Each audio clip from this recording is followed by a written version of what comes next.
UP में विधानसभा चुनाव अभी करीब एक साल दूर है, लेकिन राजनीतिक दलों ने अभी से अपनी सियासी बिसात बिछाना शुरू कर दिया है।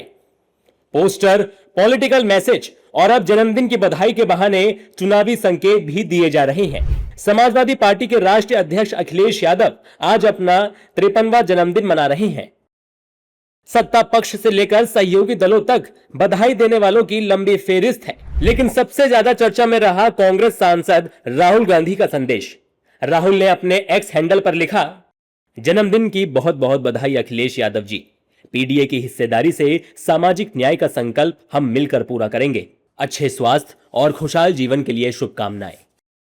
राहुल ने अपने इस बधाई संदेश में जिस पीडीए का जिक्र किया है, यानी कि पिछड़ा, दलित और अल्पसंख्यक, ये वो राजनीतिक फॉर्मूला है जिसे अखिलेश यादव 2024 से लगातार आगे बढ़ा रहे हैं।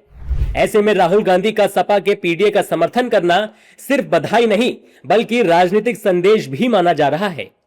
सवाल इसलिए भी उठ रहे हैं क्योंकि उत्तर प्रदेश में कांग्रेस लगभग वेंटिलेटर पर है। ऐसे में राहुल गांधी जानते हैं कि यूपी में बीजेपी से सीधी लड़ाई बिना मजबूत क्षेत्रीय सहयोगी के आसान नहीं होगी। यही वजह है कि कांग्रेस अब सामाजिक न्याय की उसी राजनीति की भाषा बोल रही है जिसे अखिलेश यादव ने पीडीए के जरिए अपनी पहचान बनाया है।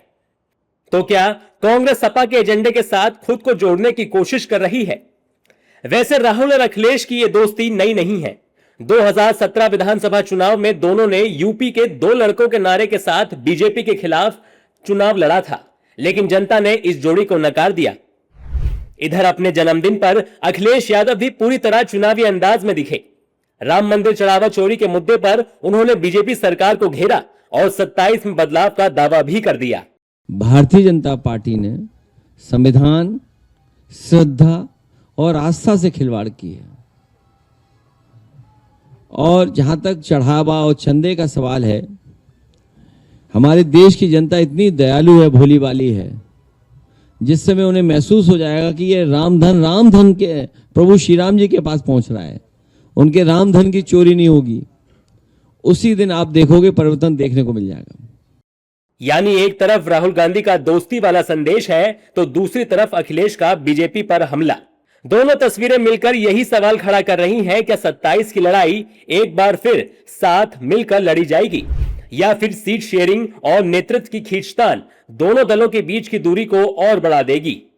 फिलहाल राहुल गांधी ने दोस्ती का हाथ बढ़ाया है। अब सबकी निगाहें अखिलेश यादव पर हैं। देखना दिलचस्प होगा कि समाजवादी पार्टी कांग्रेस को फिर से अपना सबसे भरोसेमंद साथी मानेगी। क्या पीडीए इंडी गठबंधन की नई राजनीतिक धुरी बनेगा? और सबसे बड़ा सवाल, क्या 27 में उत्तर प्रदेश की राजनीति एक बार फिर यूपी के दो लड़कों की वापसी देखेगी?